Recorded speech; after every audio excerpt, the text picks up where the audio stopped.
নমস্কাৰ, মোৰ আজি কবিতাৰ শিৰোনাম হ'ল তুমি পোহৰাই দিয়া।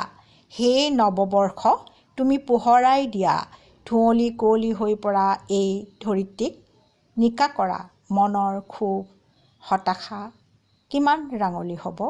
স্নেহৰ আই অসমী, সমস্যা সদায় একেই, তোমাৰ মোৰ আমাৰ, সেই খাদ্য সাজপাৰ এখন ঘৰ।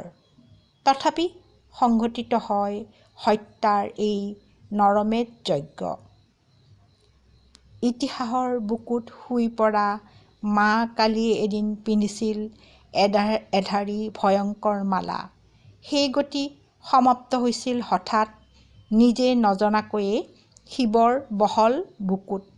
নৱবৰ্ষত হিংসা হত্যা অন্ত কৰাৰ সিদ্ধান্ত এটা আগত ৰাখি আগুৱাই যোৱা নিষ্কক্ষ পথত অবিৰতভাৱে। ধন্যবাদ।